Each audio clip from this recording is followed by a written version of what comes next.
Have you ever stopped to think about what really makes a relationship tick? And I mean any relationship. Today, we are diving deep into a powerful idea that's kind of running in the background of our social lives. It's the theory of give and take.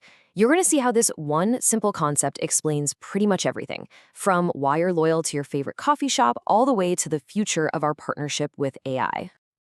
You know, the psychologist Kurt Lewin once said, "There is nothing as practical as a good theory." And he was so right.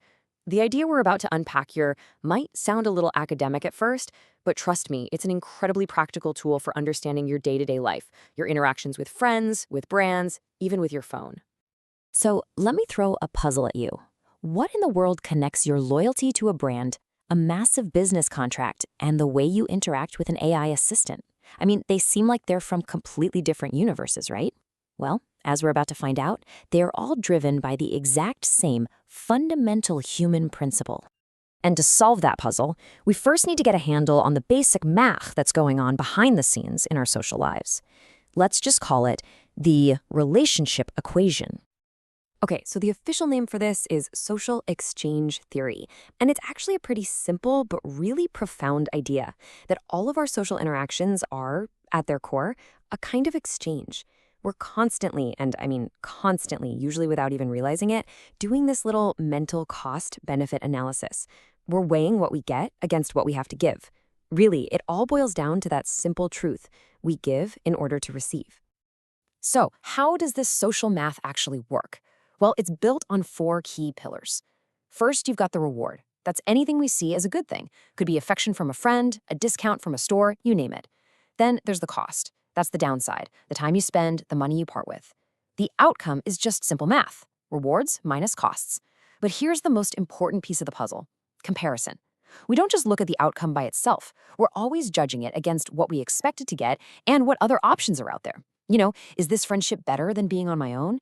Is this brand really better than its competitor down the street?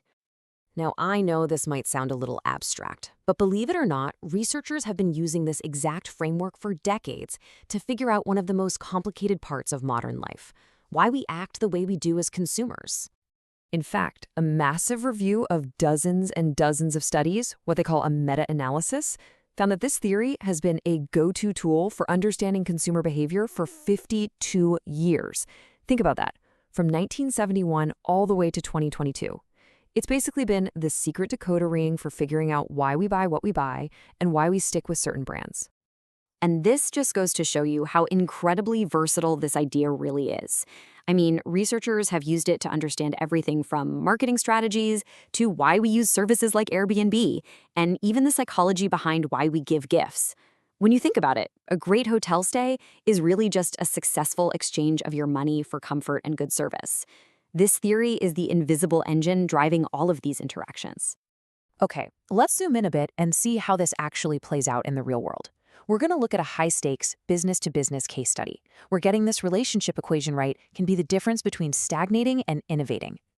So, this study found two very different ways a company can motivate its suppliers, and they perfectly capture the two types of rewards in our equation.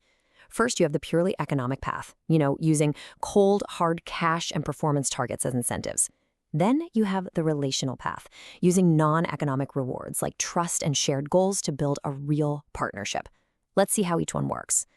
The economic path is pretty straightforward, very transactional. The manufacturer basically says, hey, if you hit these targets, you'll get a bonus. The supplier does the math, realizes it's in their financial self-interest to step up their game, and they innovate. The exchange is purely money for performance. And you know what? It works. But here's the thing. The relational path is just as powerful, and it operates on a totally different kind of reward. Instead of money, the company invests time and shares knowledge. So what does the supplier get? Something intangible, a feeling of trust, of being a valued partner.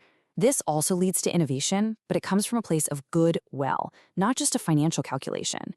This is perfect proof that the rewards in our social equation can be about feelings just as much as they are about finances. All right, so let's shift gears and look ahead. Because this whole theory of exchange isn't just for human-to-human relationships. Nope, it's already shaping how we interact with artificial intelligence. It turns out we're judging our AI partners using the very same social exchange lens we use for people. A recent study found that we size them up based on two main things. First, system qualities. Is it reliable? Can I understand what it's doing? And second, interaction qualities. Is it responsive? Does it even show something like empathy? We're calculating the costs and benefits, just like we would in any other relationship. And this is where it gets really interesting. When an AI gives us high-quality service, when it's dependable and responsive, we feel a social obligation to give something back, to reciprocate. At work, that doesn't mean you're literally saying thank you to your computer. It means we pay it back with positive behaviors, like being more creative and innovative on the job. We are quite literally in a give-and-take relationship with a machine. And this gets even wilder when you add adaptability into the mix. The research found that when an AI can learn and adapt to our needs, its empathy becomes way more powerful. So why is that? Well, because the reward we're getting from the AI feels more personal, more valuable.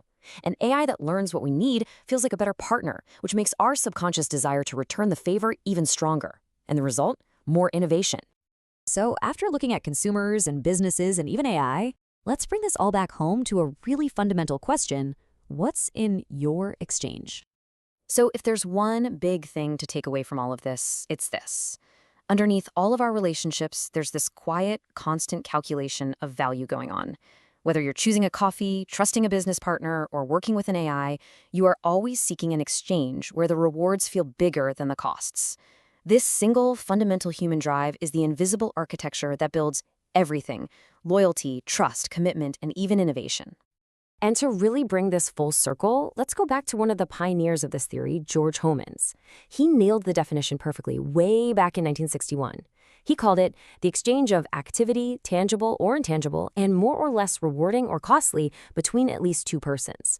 It's an idea that's as true today as it was over 60 years ago. So I'll leave you with this thought. Take a moment and look at the key relationships in your own life. From your best friends to your favorite brands to the AI on your phone. What are the unwritten rules of your exchanges? What are you giving? And what are you really getting back? Because once you start looking for this simple equation, I promise you'll start seeing it absolutely everywhere.